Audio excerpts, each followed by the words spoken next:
They called him the Zen Master, the man who could calm egos, guide chaos, and turn locker rooms full of tension into championship dynasties. But even Phil Jackson, with all his rings and wisdom, had limits.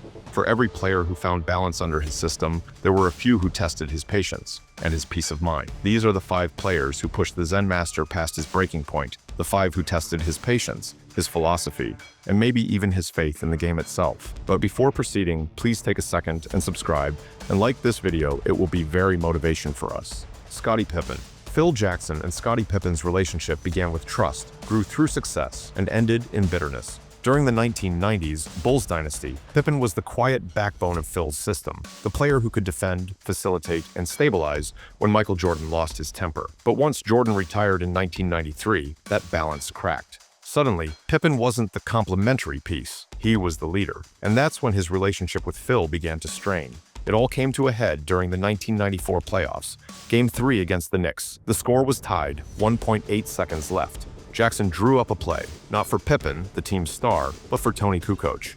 It was a cold, calculated move. Phil believed Kukoc had the better matchup, and he'd hit shots like that before. But for Scottie, it felt like betrayal. He'd spent years earning that moment, and now his coach had handed it to someone else. Pippen refused to re-enter the game. The Bulls went on to win, but Phil didn't celebrate. He saw something deeper, a fracture in the trust that couldn't be undone. To Jackson, that moment wasn't just about ego. It was about control. He built teams on the idea that every player had to surrender himself to the system, the triangle, the discipline, the unity. But that night, Pippen broke from it. Phil rarely raised his voice, but he never forgot who quit on him when the game was on the line. Years later, he'd still call that the most disappointing moment of his coaching career. Decades passed, and Pippen's bitterness never really faded. When The Last Dance aired in 2020, Scottie accused Jackson of manipulating history to glorify Jordan and diminish everyone else. Then came the real bombshell, Pippen calling Phil a racist on live television. He said the Kukoc play was racially motivated. Phil, who'd built a career preaching equality and mindfulness, refused to even dignify the claim. But the damage was done. To accuse someone who once called you a brother of racism, that cut deep. Privately, those who knew Phil said it hurt him more than any loss ever could. He'd coached Pippen through triumphs, injuries, even personal pain. And now he'd become the villain in his former players' eyes. That betrayal lingered. Phil believed Pippen was one of the most complete players he'd ever coached, yet he also saw in him something unstable, a side that could turn dark without warning. He once told confidants that Pippen's emotions ran deeper than anyone realized, and that sometimes still waters run angry. By the end, their story wasn't about basketball, it was about pride. Pippen wanted recognition, Phil wanted obedience. Neither could fully give what the other needed. The man who once trusted Scottie to anchor 6 championships ended up walking away from him with silence. For a coach who preached balance and inner peace, the fallout with Pippen was one scar that never really healed. SHAQ. Phil Jackson had coached greatness before, but Shaquille O'Neal was something entirely different. Coaching Shaq was like managing a thunderstorm, beautiful and dangerous, impossible to contain, but mesmerizing when it hit the right rhythm. When Phil arrived in Los Angeles in 1999, he saw the chance to mold raw dominance into something disciplined, something unstoppable. But he also knew that with Shaq, it would never be quiet. At first, they clicked. Phil gave Shaq a system, the triangle, that let him own the paint without forcing plays through him every trip down. Shaq gave Phil what he craved, impact. For 3 years, the Lakers ruled basketball. But behind those trophies were endless reminders that they were 2 very different men. Phil believed in meditation, structure, and mental control. Shaq believed in feel, in joy, humor, and letting his body do the talking. He worked hard, but never the way Kobe did. His preparation was different, driven by rhythm more than regimen.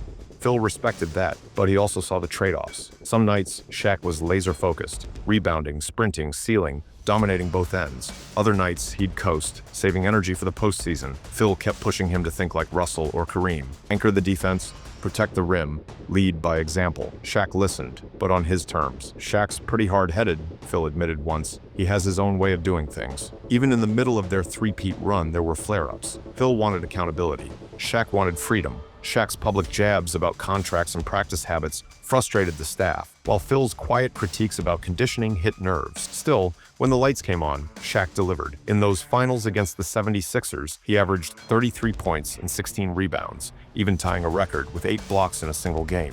Phil couldn't deny the dominance, but he also couldn't shake the sense that Shaq could have been even more. After the dynasty cracked, the tension deepened. The feud with Kobe divided the locker room, and when Shaq left for Miami, the split felt cold. Reporters asked Phil about it later, and he wished they'd at least acknowledged each other. To him, respect mattered, even among rivals. That kind of silence, that unwillingness to make peace, was exactly what his Zen philosophy tried to cure. Years later, when asked about big men, Phil compared Shaq to Wilt Chamberlain, praising the power, questioning the endurance. It wasn't an insult or a coach's eternal frustration with untapped potential. For all their differences, Phil admired Shaq's humor, his loyalty to teammates, and his ability to lift a room. He also knew how exhausting it was to keep a thunderstorm focused. Their story ended without hatred, just the quiet understanding that they'd both gotten what they wanted. 3 rings, endless debates, and 2 legacies, forever linked by tension and triumph. Shaq was never the pupil Phil could fully control, but he was the one who proved that even chaos, when channeled, could build a dynasty. Kobe Bryant. Phil Jackson and Kobe Bryant were built from the same fire. That's what made them great, and what nearly tore them apart. When Phil first met Kobe, he saw a young man obsessed with perfection, the kind of hunger that reminded him of Michael Jordan. But unlike Jordan, Kobe didn't just want to win, he wanted to dominate everyone, including his coach. And Phil, for all his patience and calm, didn't bow to anyone. That collision of wills became both their greatest weapon and their biggest curse. When Phil took over the Lakers in 1999, Kobe was still a rising star, talented, fearless, and impatient. He'd spend hours in the gym when no one else was around, sometimes showing up before dawn. Phil admired that focus, but also saw danger in it. Kobe's drive had no off switch. It wasn't just ambition, it was an addiction. During their first few years together, that intensity fueled a dynasty. But as the championships piled up, so did the tension. Kobe craved autonomy. Phil demanded structure. The triangle offense worked best when everyone trusted the system. Read the defense, pass, cut, move. But Kobe wanted the ball, the spotlight, the control. Phil would remind him, gently but firmly, that the system had made Jordan a champion. Kobe would nod, then do things his own way anyway. In team meetings, Phil's calm lectures sometimes turned into quiet battles. He later admitted, "I could feel his hatred." Kobe, in turn, thought Phil was cold and manipulative, too detached to understand what drove him. Their breaking point came during the 2003-04 season, when everything around the Lakers started collapsing. Kobe's off-court case consumed the media, and the locker room fractured under pressure. Shaq and Kobe were feuding, Phil was exhausted, and the sense of unity he'd built years earlier was gone. In his book, The Last Season, Phil called Kobe uncoachable. He didn't mean it out of spite, it was an admission of frustration. Kobe wasn't someone you coached, he was someone you battled into greatness. That rift turned personal. Phil walked away after the season, drained and disillusioned. For a time, the two didn't speak. When reporters asked Phil about Kobe, his tone was clinical, distant. When they asked Kobe, he was blunt. He said Phil never truly understood him, but time, as it often does, reshaped everything.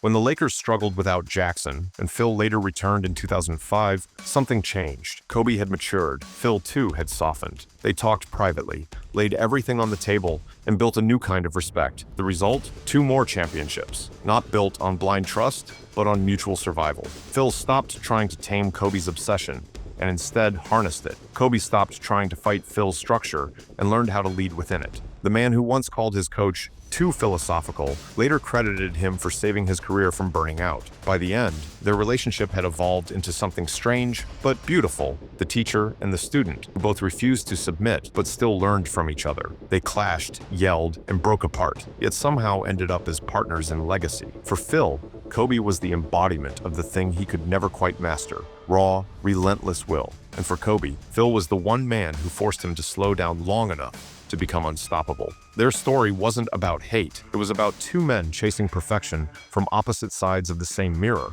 One searching for peace, the other for immortality. Carmelo Anthony. When Phil Jackson took over as president of the New York Knicks in 2014, he wasn't just returning to basketball, he was stepping into chaos. The Knicks were drowning in dysfunction, and the city expected Phil's championship wisdom to save them. At the center of that storm was Carmelo Anthony, one of the league's purest scorers, but also a player who never fit easily into anyone's system. What followed wasn't just a clash of philosophies. It was a slow, public unraveling between 2 men who never trusted each other long enough to win. From the start, Phil tried to turn the Knicks into a reflection of his old teams, structured, unselfish, and spiritually balanced. He believed the triangle offense could still work in the modern NBA. Melo didn't. He respected Phil's rings, but saw the system as outdated, built for players like Jordan and Kobe, not for a scorer who thrived in isolation. Melo was used to controlling tempo, jab step, read the floor, create his own shot. Phil wanted ball movement and sacrifice. Every conversation between them seemed to circle back to the same issue: control. At first, they kept things professional. Melo praised Phil's legacy in interviews, and Phil called him the cornerstone of the franchise. But beneath that politeness, friction was growing. Phil didn't like how Melo dominated possessions. Melo didn't like how Phil kept talking to the media instead of to him. When the Knicks struggled, Phil started using press conferences to send messages, subtle jabs that everyone could hear. He said Melo held onto the ball too long, that the team needed players who could share the pie. For Melo, it felt like betrayal. He'd been loyal through years of losing, and now his own team president was criticizing him in public. Things only got worse when trade rumors began swirling. Phil hinted that Melo would be better off somewhere he could win, but the no-trade clause in Melo's contract meant he controlled his fate. Instead of moving him quietly, Phil let the tension linger, every headline, every interview adding fuel. Melo later said he lost all respect for Jackson after realizing the criticism wasn't about basketball anymore, it was personal. Players around the league noticed too. They saw how Phil's zen calm had turned passive-aggressive in New York. Instead of guiding stars like he did in Chicago and Los Angeles, he seemed disconnected, frustrated that modern players didn't respond to his methods. The NBA had changed. Social media had replaced team meetings, and players wanted freedom, not structure. Carmelo, caught between eras, became the symbol of that disconnect. By 2017, the relationship was beyond repair. The Knicks missed the playoffs again. Phil publicly questioned Melo's future, and ownership finally stepped in. A few months later, Phil was out. Melo was traded soon after. In the end, both men left New York with reputations bruised, Phil's leadership questioned, Melo's loyalty taken for granted. Looking back, it wasn't hate in the traditional sense. It was exhaustion, the kind that comes when two stubborn minds refuse to bend. Phil saw Melo as talented, but trapped in ego. Melo saw Phil as brilliant but outdated, too proud to adapt. For all their differences, they shared one fatal similarity. Neither could compromise without feeling like they'd lost. Phil once said that coaching is about teaching players how to find the still point within chaos. In New York, he never found it. Not with Melo, not with that team, not with that era. And maybe that's why their feud stung the most. Phil wasn't just watching a player resist his system. He was watching time itself move past him. Dwight Howard. Dwight Howard was supposed to be the bridge between eras, the big man who would carry the Lakers into the future after Kobe and Shaq. But by the time Phil Jackson commented on him, that bridge had already collapsed. Phil never coached Dwight directly, yet he couldn't hide his frustration with what he saw from afar. To him, Howard had the body of a legend, but not the mentality to match it. When Dwight joined the Lakers in 2012, expectations were enormous. Kobe saw him as the next great center in line with Shaq and Kareem, but the partnership fell apart almost immediately. Kobe pushed him, challenged his toughness, and Dwight bristled under the pressure. Watching from the sidelines, Phil was blunt in interviews, saying Howard lacked the edge needed to lead a championship team. He compared him to Shaq, calling out how Shaq played through pain and imposed his will, while Dwight, he said, still played like someone trying to be liked. That critique echoed across the league. Phil didn't hate Dwight personally, but he hated what he represented, a generation of stars more interested in smiles than scars. To Phil, the greats lived for discomfort. Dwight avoided it. When asked years later about big men in the modern NBA, Phil said the game had lost its toughness, soul. It was hard not to hear Dwight's name between those lines. In the end, Howard left the Lakers after one season, leaving behind disappointment and what-ifs. For Phil Jackson, who built dynasties on grit and focus, Dwight was proof that talent without tenacity never lasts. It wasn't anger, it was disillusionment. The Zen master had spent decades shaping warriors. Dwight, in his eyes, was never built for battle.